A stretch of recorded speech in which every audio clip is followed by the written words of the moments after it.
Hello student, welcome to my class. Today I am going to take class 10th Political Science chapter 4 and the name of the chapter is Gender, Religion and Caste. So let's proceed. So in this chapter we are going to discuss how gender equality, caste and religion affect the politics. So there are three aspects in this chapter. So first we are going to see the gender equality. So gender equality actually means treating the man and women in an equal way. Alright. So though many people says that we believe in gender equality and we don't discriminate between men and women, but in reality it is not true. These are only words of the people. In reality, if in the society you check, there is lot of discrimination between men and women. In fact, in our society, we have sexual division of labor. What is sexual division of labor? Sexual division of labor says that there are some work meant for women and there are some work meant for men only. For basically, like in from the past time, the trend which is coming says that the household works are meant for women and the work outside the houses are meant for men. But in reality, the work which are said to be the work of women, sometimes it is done outside for money. And when it is done outside for money, then men get ready to do those work. Like the work of a cook and a tailor. When the cook work in the hotel and the tailor work in the shop, you will see mostly this work is done by man. Because then this work which is said to be the work of women are done outside and they get payments. So when the payment is given for this work, then man get ready to do this work. But even if the women do the work which is outside the home, that like fetching the water from the well or collecting fuels and bringing foods or anything, working in the field, like this the women do, then her work is actually not valued and recognized. Even if she is working for payments for if she is going to the office, even then her work is not considered as equal to the work of a man. And so there is lot of inequality in the society, and for the equality of women there are many movements going on in the society called feminist movement. What is feminist movement? Feminist movement is a movement for the equality of women in the social aspect, in the political aspect, and also the equality of women in her personal life and in the family. So this is feminist movement. In many Scandinavian countries like Sweden, Norway and Finland, if you see the status of the women's status is much better. They enjoy a good status in life, they enjoy equality there. But in some developing countries, especially like countries like India, when you see the status of women in the society, they are lagging behind the man and they are not enjoying that status like a man. For example, in India, we have the society of dominated patriarchal society. What is dominated patriarchal society? It is a society in which the houses are ruled by a man or a family head, which is generally a man, and generally the head position goes to the father.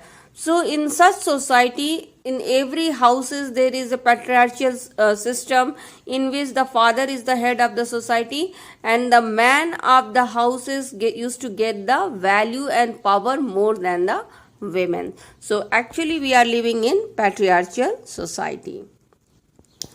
So there are many proofs which says that there are discrimination going on in our country. Some proofs which can be given to justify that there is a discrimination of men and women in our country are: first one, that if you see the literacy rate of men and women, you will find that the women are comparatively more illiterate than the man. If you compare the literacy rate of women, only 54% women are literate. Out of the total women, only 54% women are literate. But if you compare the percentage with the man, there are 76% men who are literate. So you can see the ratio of women literacy is much less than the percentage of man literacy. And also what happening, that the ratio of the girls going for the higher education is much less than the boys.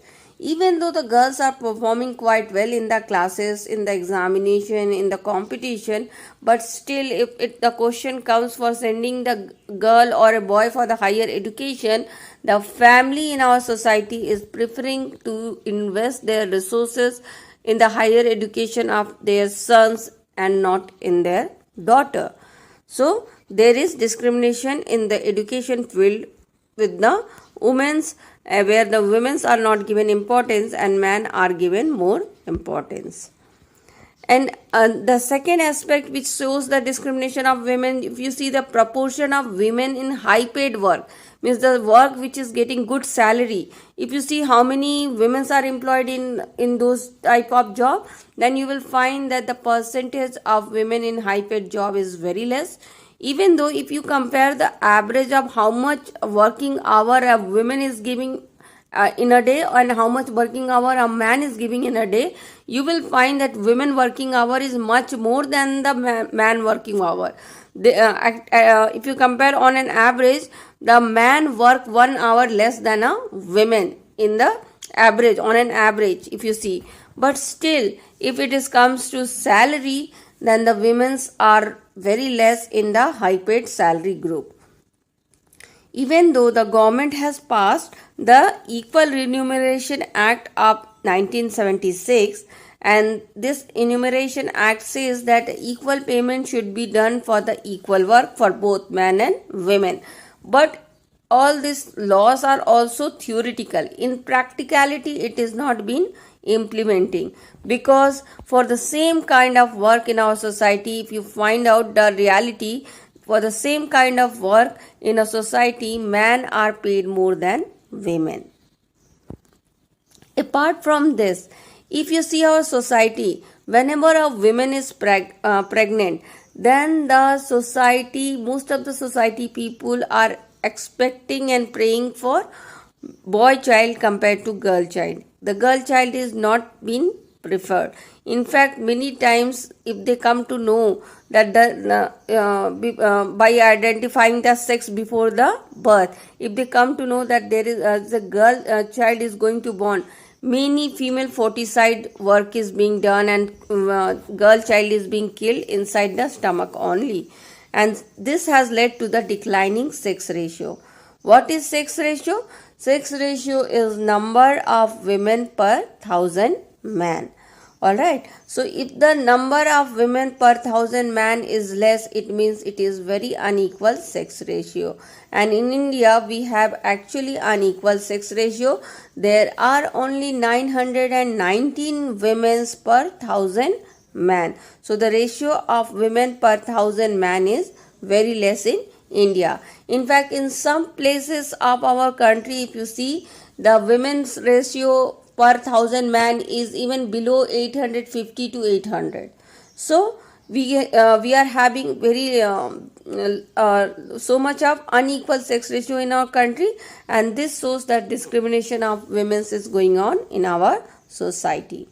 Apart from this, you will always hear the newses like you will hear the news like harassment of women in the office, exploitation of women in the field, and violence against women in the houses. So all this is only because there is a gender inequality in our country, and women are discriminated and not given equal treatment. So what can be the solution for this problem, this discrimination of women? How can it be solved? So many people says that to improve the women's condition and to give them equality, women should be given equal representation in the politics also, because politics is a symbol of power. So women's representation in the politics should be increased. But unfortunately, if you see the history and if you will see the number of women participating in politics in our country, it is very, very less. In the 2014 Lok Sabha election only 12% women got the seat in the Lok Sabha election. because see, when the population of men and women is equal, and so the seat should be also equal between men and women. If the women's are 50% and men are 50%, then why not in the parliament 50% women's are coming in power? It's because of the women's discrimination, and people feel that the power should not be in the society like India. People feel that the power should not be given to the women, so mostly the women are not standing in the election, and even if they are standing in the election, they are not winning the election. In 2014, only 12% women got the seats, and rest other seats were occupied by the man candidate.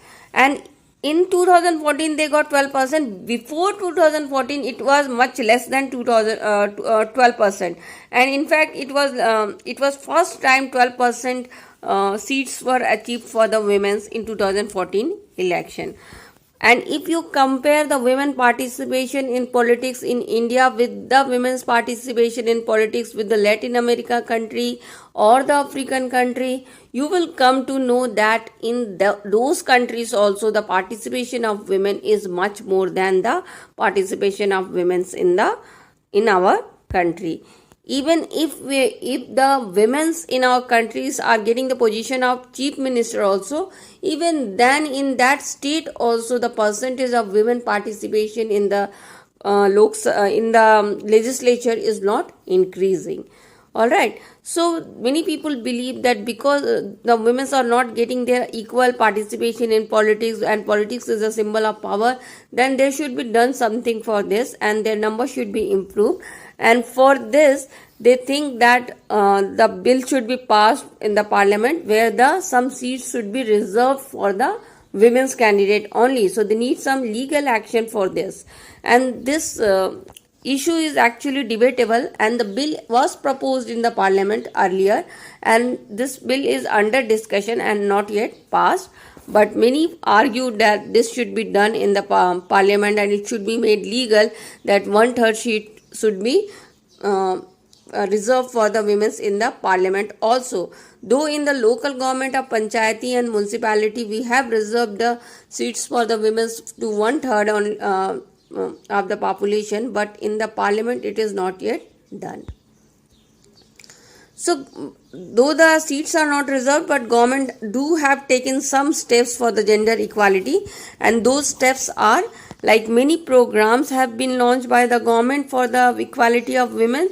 And for this the educational program is first, because government believe that if girls are educated, then they will aware of their rights and they will fight for their rights.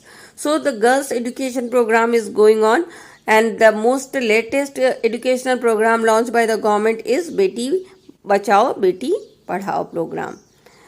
Apart from this, many anti-dowry act and many law against the domestic violence which is going on in the houses is wrong thing, and so the government has passed many anti-dowry act and many law against the domestic violence, and it is being strictly implemented in our country. Apart from this, the female infanticide and sex identification both is considered illegal, and if anybody is found doing this, either parents or the doctors, then they are punished strictly by the law. So female infanticide and sex identification before birth has been banned in our country, and it has, because of the strict law against it, it has decreased to a big extent. Apart from that, Equal Enumeration Act has been passed by the government and in this the government says that equal payment should be made for the same type of work to the man and women, and there should not be any discrimination. And in the local government, though we have not done it in the state and center government, but in the local government of panchayati and municipality, we do have 1/3 seats reserved for women. So these are some of the steps taken by the government to bring the equality of men and women in the society. So this is government steps to bring equality of gender. Now second aspect of this chapter we will discuss, and that is religion. Alright, so as we have many religion in our country, and sometimes this diversity in the religion create lot of problem for us, and many philosophers like Gandhiji also believed that the religion is an integral part of our life and religion cannot be separated from the politics. He believed that because the religion teaches us the moral values and ethics, so the religious ethics should be a guideline for the politics also. And so he definitely Gandhiji supported religion ethics should be considered during the politics. There are many examples which can show that religion and politics are interrelated.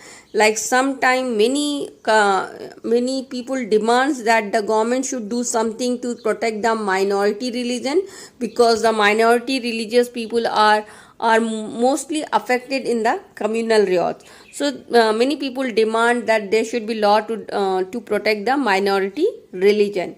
And sometimes women's demand families laws to be changed.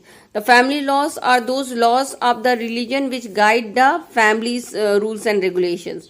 So sometimes women's demand this family laws should be change, because this family law is based on inequality and it's doing discrimination for the women's. So many women's organization and feminist movement are demanding this family laws to be modified and change. So all these incidents, this both the protecting the minorities religions and changing the family law, all this is showing that religion and politics are interlinked, and sometimes the religions demand protection from the politics. So the government of our country generally don't interfere in the religious matter of the people, but sometime what happens, sometime it become necessary for them to interfere in the religious matter of the people, because it is necessary to, sometimes the religious matter lead to disturbance of peace, sometimes religious matter leads to inequality and discrimination in the society. To stop this disturbance of peace, to bring the equality and to stop the discrimination, sometimes government do interfere even in our country in the religious matter. But one should be made clear for the government official that if they are interfering in the religious matter, they should not show any partiality and they should treat all the religion equally.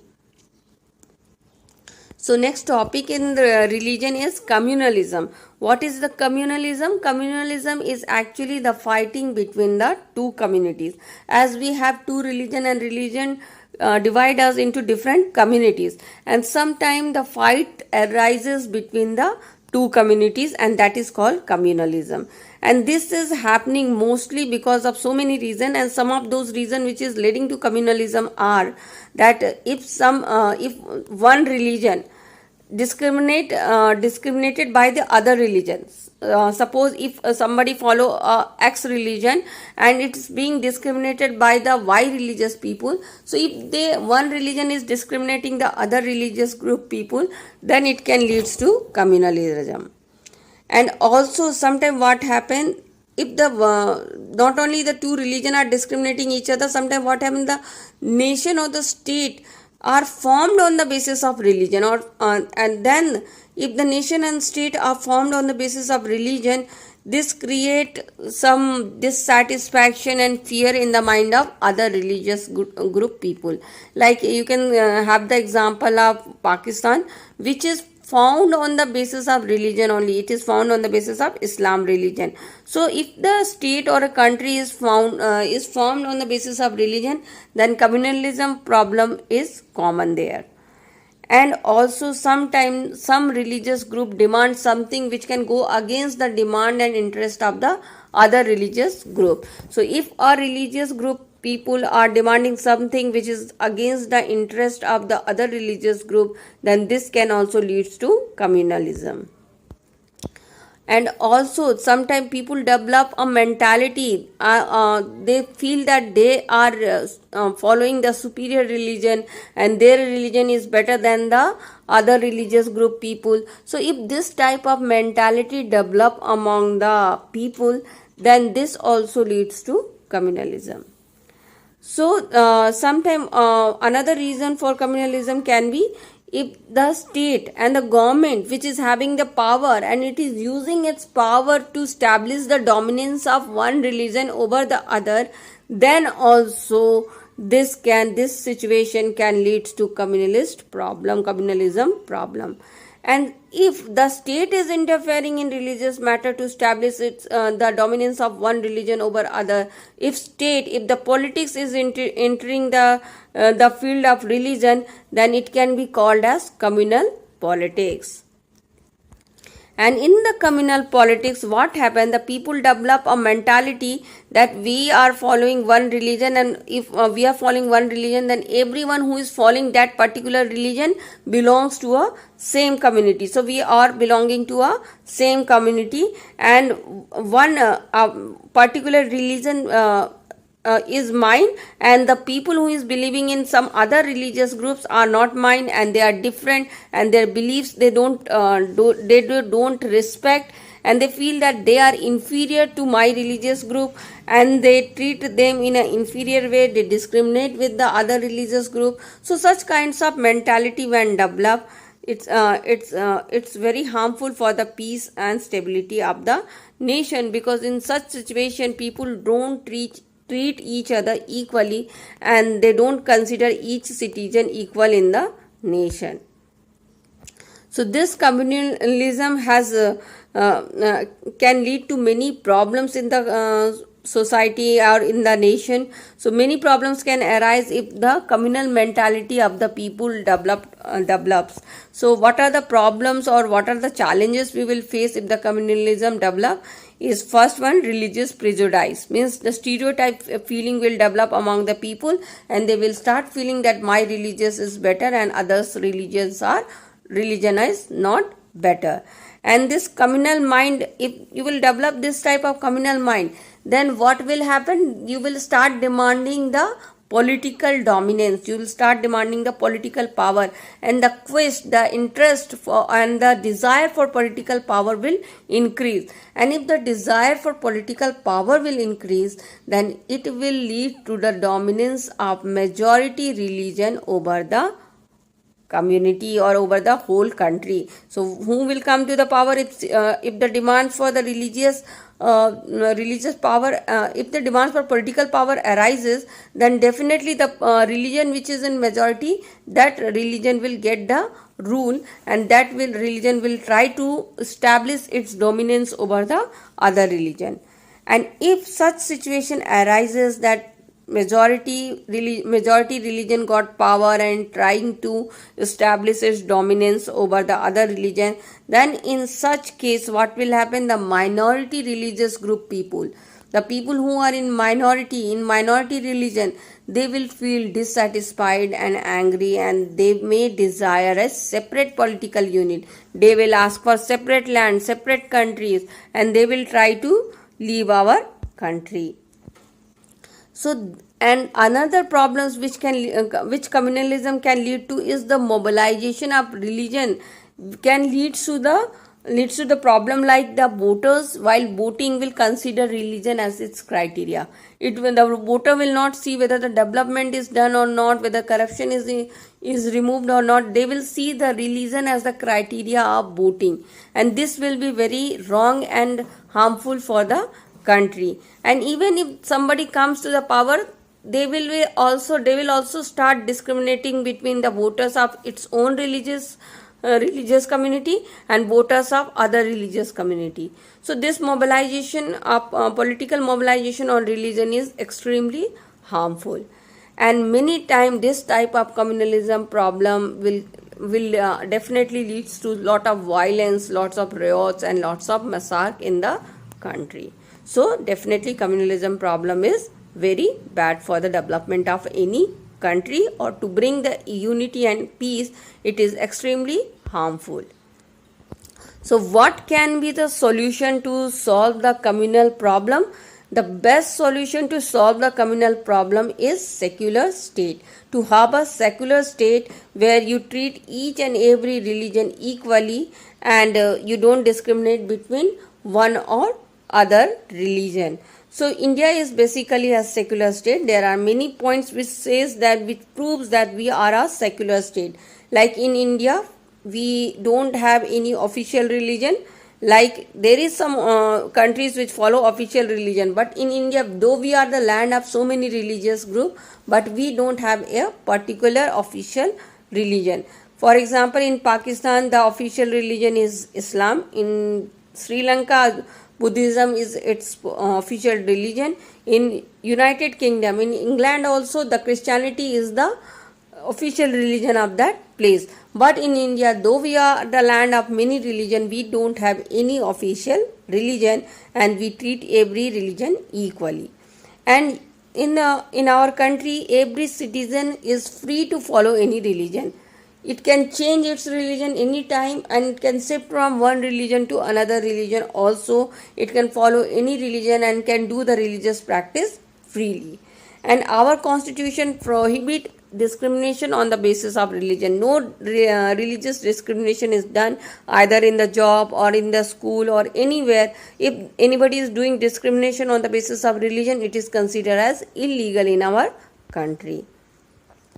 And also our constitution allow the state to interfere in the religious matter if the peace of the country is disturbed, or if there is inequality because of religion, or if there is a discrimination of one religion by the another religion is done, then the state also interfere in the religious life of the people.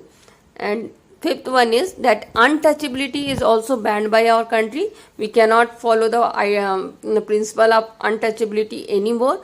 And in such points prove that India is absolute secular country.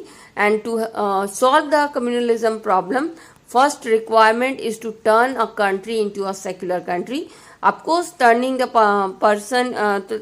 country into secular country, or writing a secular constitution, is the first and foremost important for stopping the communalism problem. But this is not only solution to solve the communalism problem. There are many aspects should be considered to solve the communalism problem apart from being secular. Now we will discuss the third aspect of our chapter, and that is caste and politics. So we are going to see basically what is caste and how it affects the political life. So what is actually how caste is system has come? Actually, in the ancient time, it was caste system was created on the basis of occupation. All right. So if you follow one occupation, you belong to a particular caste in the past, in the earlier time. And then this occupation was made hereditary. That if you belongs to, if you are born to a family where this particular occupation is done, then you will follow the same occupation in the future also. All right. So this hereditary occupational division was sanctioned by the rituals. It was made compulsory by the ritual. Earlier it was not compulsory to follow the same occupation which your father is following, but our ritual and religion slowly and slowly make the rules strict, and they did not allow the interchanging of occupation. So if you are born to a family where this particular occupation is done, then you also have to follow the same occupation according to the rituals. So the occupation became hereditary in the past, and at this making the occupation hereditary by rituals has created so many problems. It created caste system and divided the society, and one cannot change the occupation, and one have to marry in the same caste. All right. So you cannot marry in the other caste in the past, and also you cannot eat with the other caste people, or you cannot mingle with the other caste people, and thus it divided slowly and slowly the society into different caste group. This caste group has not only lead to the discrimination, but it also outcast with discrimination with the outcast, but also led to problem like untouchability.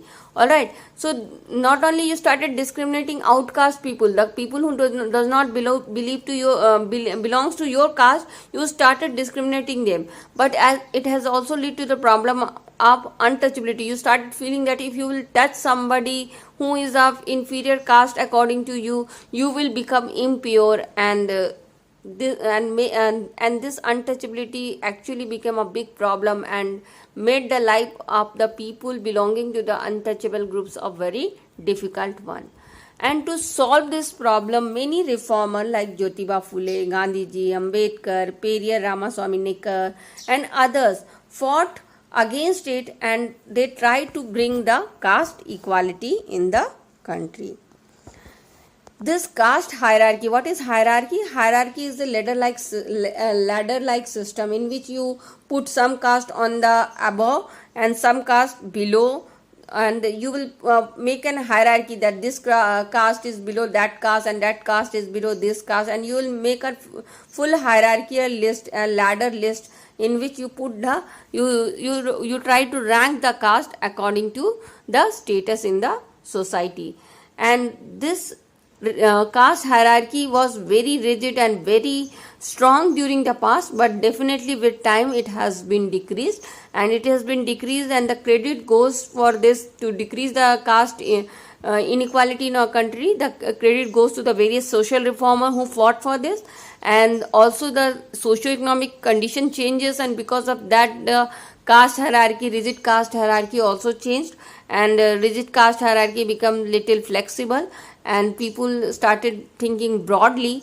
And also the urbanization and economic development has also stopped this rigid caste system, because you will see that in villages this caste system is more strong, but in urban area, in cities area, you will find that this type of feeling of caste inequality or discriminating of lower caste with the upper caste is very less. So urbanization and economic development has definitely led to the decrease in the caste system rigid rules. And nowadays we also have the occupational mobility, means it not necessary for us to follow the same occupation which our father or forefather is following. Now we are absolutely free to follow any occupation according to our wish.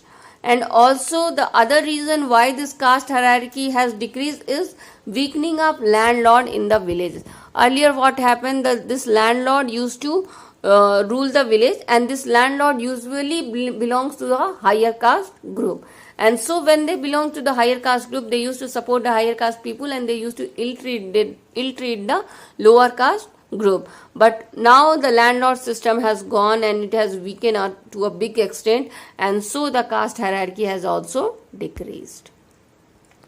But though many steps have been taken to decrease the caste inequality, and we are successful in that to some extent, but still in today world also, if you see the society, then there are in some or other form the caste inequality, caste discrimination is being followed, that still many people don't prefer to marry in other caste group, or if they prefer, if they by chance somebody get married to other caste group, they are not treated properly by their caste groups, and still in some form or the other you have the untouchability system in your society.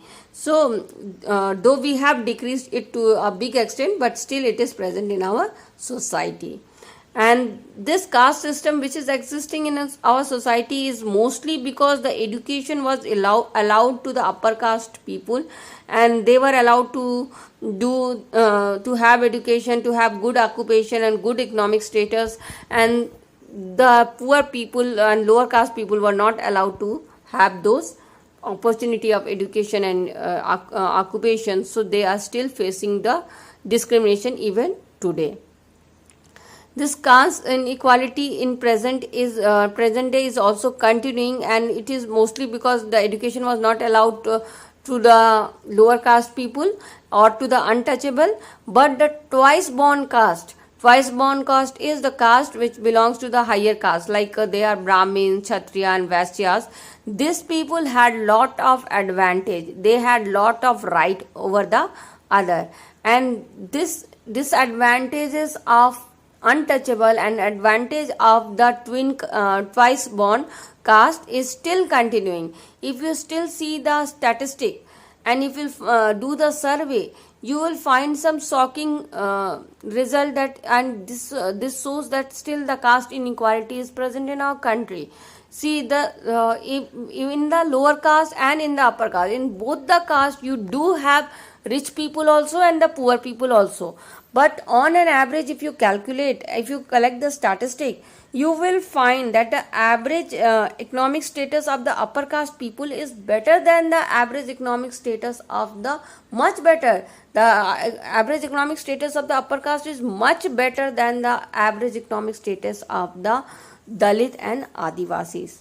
And the backward caste group is coming in between the two groups in terms of economic status. So still people says that there is no discrimination, but if you see the economic status and analyze the economic status of the upper caste people and the Dalit and Adivasi, you will find that most of the people in the lower caste, that is Dalit and Adivasi, are not enjoying good economic status, and most of the people of higher caste are enjoying good economic status, and the backward caste group is coming in between. It's same like the hierarchy which is present in our society, where which is the toppest class, the upper class according to society, is enjoying the good economic status, and according to society, who is not on the top, who is on the last level of the hierarchy, are still in terms of economic status also, they are in the last place only.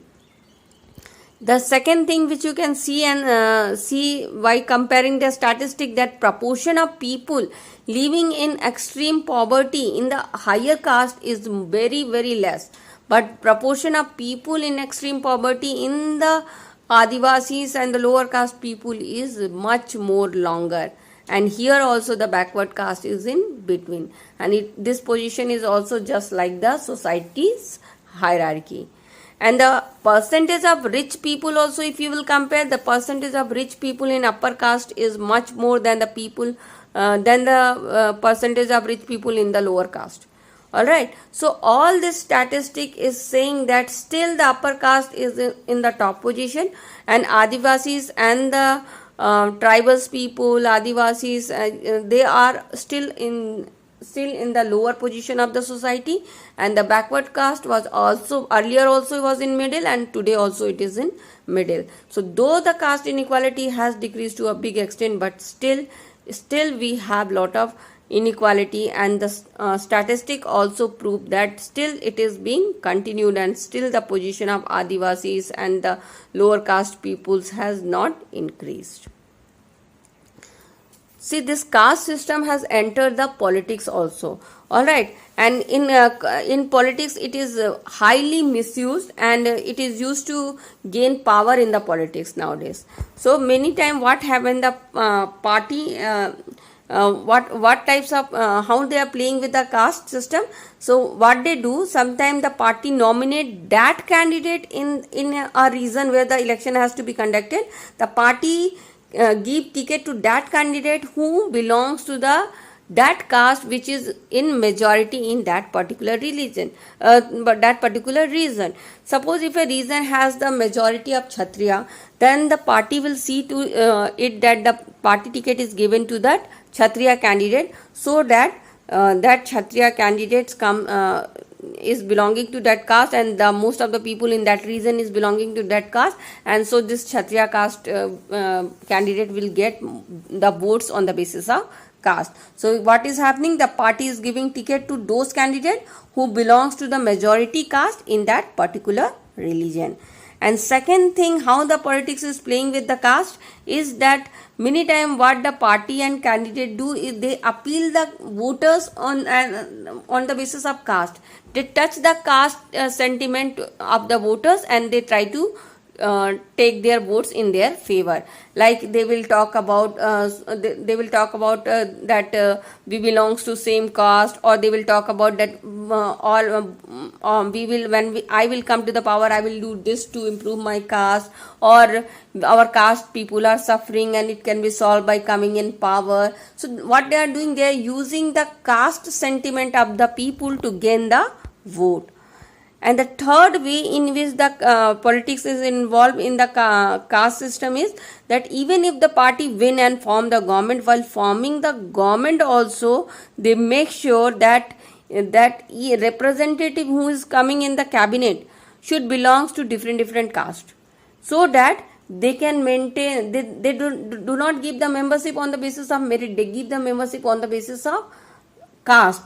while forming the cabinet also they are giving the membership on the basis of caste, because they don't want to dissatisfied or angry any caste people, and they wanted to maintain their support in their favor only. So you can see how this politics is playing with the caste. And parties, the parties are acting like we are protector of the lower caste, but in reality they are not the protector. Their concern is not real. Only they are saying this because they want their votes, because the lower caste people are in majority in population of our country. So they try to show that they are coming to protect the lower caste people, but in reality they are playing with their sentiment, and they just want to have their support and have their vote and win the election. So the care and concern they show during the election is not at all real. It's just only a play of politics using caste. So when the political parties are using caste in their favor to gain the election, does it really working? Does people are casting their vote on the basis of caste, and then is the caste determining the election result in our country? So this is actually not true, and that there are many proofs which says that it's not caste which deciding the election result in our country, though to some extent caste is influencing, but not in a very big way. There are many examples or many points which can prove that caste is actually not influencing the politics of our country. And one such point can be, in our country there is no constituency where you can say that this caste is in majority and this constituency belongs to that particular caste only. In every constituency you will have majority of more than one caste. So when there is a majority of more than one caste, you cannot make happy of one caste people and gain the election. You have to do something else to please everybody, right? And also the party, when they no party win the votes of all the voters of their caste. Suppose if the majority of Kshatriya caste is there in a religion, not all Kshatriyas give vote to a single candidate. Many times they give votes to different candidates, because not all Kshatriyas candidates prefer that candidate, because they sometimes the voters vote on the basis of merit also. It's not only caste which is being considered while giving the votes. And many parties actually they put up the candidate of the same caste. Like if the Kshatriya if the religion belongs to a Kshatriya caste, then all the parties standing for the election, they will put the Kshatriya candidate only. So for the Kshatriya candidate only, you will have 2-3 options. So how can one candidate of Kshatriya will get all the votes? Because there is not one Kshatriya candidate is standing for the election. Every party is giving ticket to the Kshatriya candidate. So what will happen? The Kshatriya caste vote will only divided into different candidates of Kshatriya of the different parties. So many parties has put up the candidate from the same caste, and so some voters have many candidates from their own caste people, and some voters will not have any candidate from their caste itself. And the fourth reason which proving that caste is actually not playing with politics is that many times you will see when the election result comes, many sitting MPs and MLA which were MPs and MLA in the last election, they get change. If caste only is the criteria to get vote, then why they got change? Many sitting MPs and MLA does not win the election. Most of the half of the sitting MPs and MLAs loses the election in the election. Then if they are losing the election, it shows that it is not only caste which decide the winning and losing a election. And also the people from the same caste and community, they may have different interests. Like people of the same caste, in the same caste you have some rich people, you have some poor people. Rich people will have their own interest, poor people will have their own interest. In the same caste you will have the man and women. Man will have their own interest and women will have their own interest. So if the interest of the people in the same caste is different, how can they vote for the same candidate? So it is actually not possible that caste can completely play with politics and then they win the election only on the basis of caste. So it's not exactly correct, and people are voting on the basis of merit also, and not only on the basis of caste. So politics in caste, but still the politics in caste is increasing day by day. Many times the every caste, what is happening, many times the caste people are trying to come in power, and to come in power, what they are doing, they are doing some tricks to come in power. Like what they are doing, this caste groups, they are forming a caste group of their caste people and their neighboring caste group people, means the group of caste which is almost similar like their own caste group, and their subcaste group. In the society, in reality, in practicality, they don't treat them equally, but only to gain power, they sometimes try to make a group by joining the neighboring caste group or the subcaste group. And because to come to the power, their second thing they are doing is they are listening to each other, negotiating with each other, and following a coalition of different caste group, so that combinedly they can come to the power and dominate the other caste group. And third thing which different caste groups are doing is forming a new caste group only. Now many caste of lower caste are combining together and forming the backward caste group. Many caste people of upper caste, different upper caste are combining and forming the forward caste group. So in this way, the new caste groups are also being coming in existence to gain the power. Thus, in the caste politics, we are having so many negative effects also. And if this negative effects continue, what will happen? We will not concentrate on the issues of concern. We will not concentrate whether the party is removing poverty or not, whether the party is bringing development or not, whether the party is removing the corruption or not. We will only concentrate in the caste, and we will vote on the basis of caste. And this can hurdle the development of our country, and it can also lead to conflict and violence. So we needed to have some solution for the caste politics. And what can be the solution? There can be many solutions, like you can bring economic development and urbanization, because in economic development and urbanized cities and towns, you will see the less caste discrimination and caste differences compared to villages. You can also bring modernization, because modern thoughts does not support caste inequality. You can bring education and awareness among the people, because of course the educated and aware people are not becoming a trap of the caste politics. And you can give employment to the people, because mostly this political leaders, they play with the sentimental issues, like if I come to the power, I will give employment to my own caste people. So if they are getting employment and they are getting job, they will not become a toy in the hand of these political leaders. So the employment can also be employment facilities can also solve our caste discrimination problem. So you have seen that I have given you explanation along with the notes. So if you want the notes, you can take the screenshot and have the printout, or else you can pause the video and write the notes, and this will help you. And if you like my channel, do subscribe it. Thank you and happy learning.